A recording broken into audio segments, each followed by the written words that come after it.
कधीच नाही चुकणार तुमचे फेवरेट टीव्ही शोज झी5 सोबत, तेही एकदम फ्री। अक्षरा, तू टेन्शन नको घेऊ, आपण समजावून सांगू अधिपतीला। हेच कसं समजावून सांगणार हेच कळत नाहीये मला। हे बघ अक्षरा, कधी ना कधी त्या बाईचा पगडा अधिपतीच्या मनावरून काढायचा होता आपल्याला, तो या निमित्ताने काढून टाकू ना। पण बाबा, असं मॅडमना घराबाहेर काढून तो पगडा निघणार आहे का? त्या नजरेसमोर नाहीत म्हणजे त्यांचा पगडा गेला असं होणार आहे असं वाटतंय तुम्हाला? त्याचा उलटा परिणाम होणार आहे बाबा। आता अधिपती किती चिडतील, सैरभैर होतील। जो काही मॅडमचा पगडा काढायचा होता तो मॅडम घरात असतानाच काढायला हवा होता। पण आता ते होणार नाही बाळा।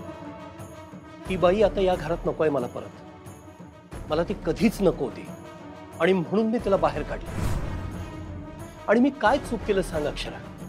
माझं सोड, की तुलाही सतत पाण्यात बघत होती, तुलाही माहिती आहे। तुमचा संसार तिच्या डोळ्यात खुपत होता, तो तोडण्यासाठी त्यानं काय काय केलं अक्षरा? तुझ्या हाताला धरून तुला घराच्या बाहेर काढायला भाग पाडलं तिनं अधिपतीला। आणि हे कुठल्या अधिकारानं केलं तिनं? काय संबंध होता तिचा या घराशी? काहीच नाही, पण फक्त अधिपतीच्या आधारानं ती या घरात ठाण मांडून बसली।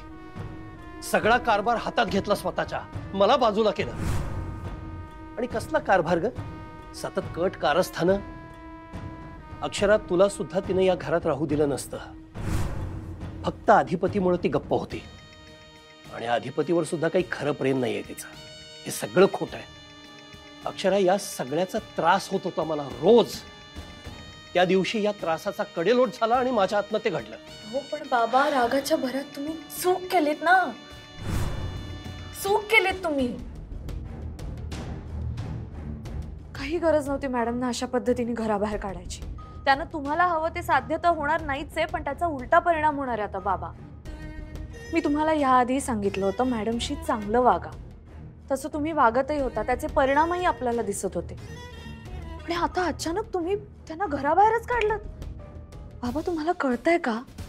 या एका कृतीमुळे अधिपतींमध्ये आणि तुमच्यामध्ये तुम्ही एक मोठी दरी निर्माण केली आहे। बाबा, मला अधिपती हवे होते म्हणून मी मॅडमनाही स्वीकारलं होतं। मला माहित होतं अधिपती आणि मॅडम वेगळे नाही आहेत। जर त्यांच्या आयुष्यातून मॅडमना काढून टाकलं तर अधिपतीच राहणार नाही ज्यांच्यावर मी प्रेम केलंय। हे जसं मला कळलं तसं तुम्हालाही कळायला हवं होतं ना बाबा, तुमच्याही लक्षात यायला हवं होतं।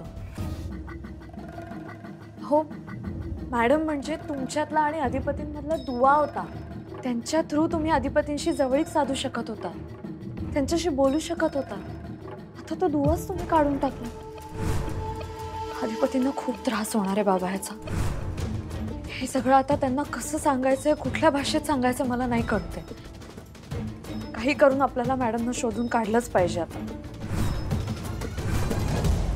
झी5 ॲप डाउनलोड करा आणि पहा सर्व एपिसोड्स एकदम फ्री।